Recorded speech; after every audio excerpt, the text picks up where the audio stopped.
America is called a melting pot of different people and their cultures over 200 years.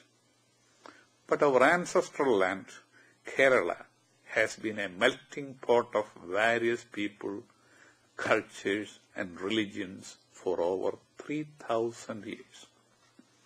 It was made possible because of the special geography and history of our land. Kerala is about 360 miles in length, an average 40 miles in width, and about 15,000 square miles in area. It's only about 1% of the total land area of India. On one side, we have the mountains, and on all the other sides, we are surrounded by oceans. This allowed Kerala to develop a unique culture of its own in the subcontinent.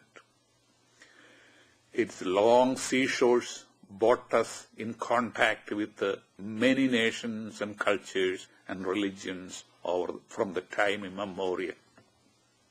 Who are the Keralites? At least from the Mesolithic age onwards, a people of Negrito race lived here. But most of them disappeared in course of history, except few in the tribal areas of our forest. Today, 98% of the Kerala population are descendants of immigrants who later came to this land from other places in the world. Our Dravidian ancestors left their abode in Sumeria, Mesopotamia, and Upper Egypt 4,000 to 5,000 years ago and entered India through Afghanistan. They built the great civilizations of Mohenjo-daro and Harappa in the north. In course of time, they crossed the Vindhya mountains and populated South India. Ur in Mesopotamia was the place from Abraham, the spiritual father of three major faiths, Christianity, Islam, and Judaism, moved to Palestine. Coincidentally, in the Dravidian language, even today, Ur or Ur means home. The Aryans started to migrate to Kerala more than 2,000 years ago in small groups. But there was a large migration of Aryans to Kerala in the 7th century AD. It was our Aryan ancestors who enlightened our souls with their Vedic scriptures. They also somewhat lightened our skin with their Caucasian blood.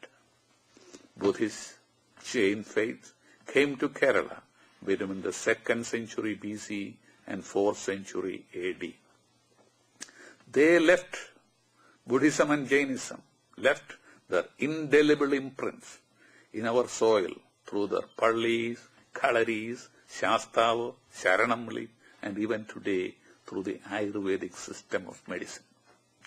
Great cities and great civilizations started on the banks of great rivers.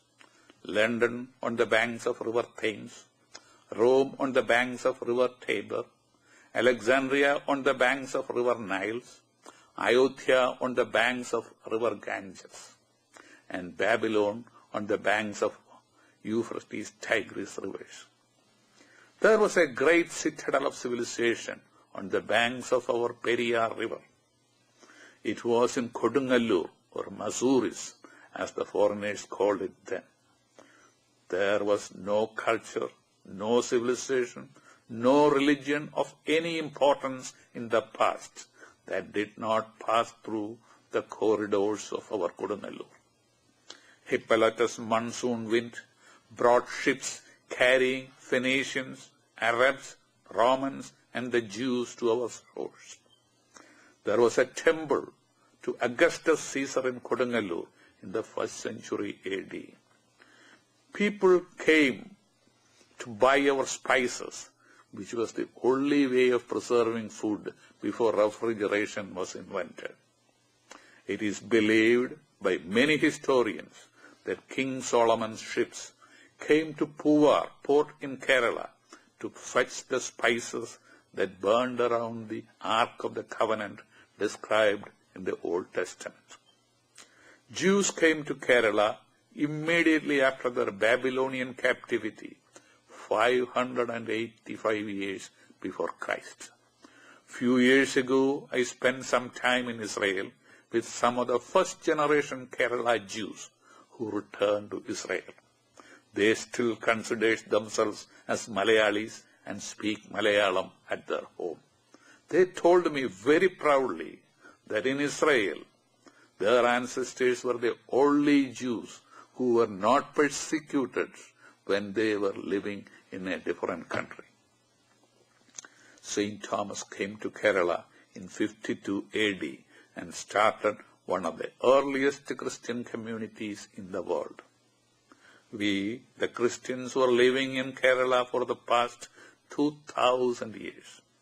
Never in our history was even a stone pelted at us because we were Christians.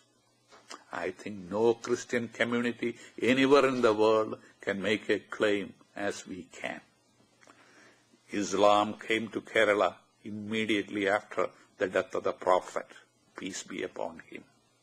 Islam came to Kerala not by the power of the sword, but through peaceful, noble Arab traders who later became immigrants to our lands.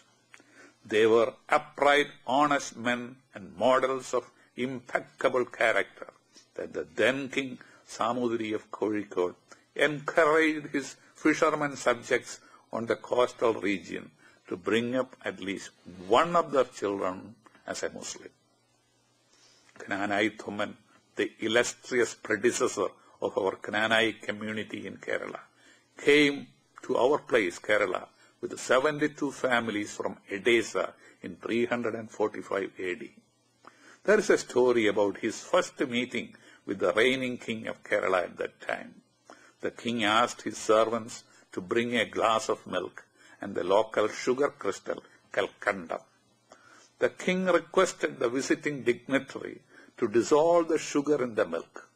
Then, king hoped and prayed that the new Kananai immigrants will become the sugar that sweetens his kingdom. And surely they did it over the centuries. Following Kananai Thuman, Sabur, Froth, and many other immigrant leaders led thousands of Christian immigrants to Kerala. Even as late as 1806, a British visitor, Dr. Claudius Buchanan, reports in amazement that in a village called Chandamangalam in Kerala, on the same compound stood a Christian church, a Hindu temple, and a Muslim mosque. An inconceivable thing even today in many other parts of the world. All these things can happen only in Kerala, where the ancient sages instructed the golden standard of tolerance. Agashal toyam yatha gacchati sagaram sarvadeva namaskaram keshavam pradigacchati. As the fountain takes waters that falls from the skies to the river, as the river takes water to the ocean, so shall the adoration to all gods of all religions shall take us to the presence of the one true God.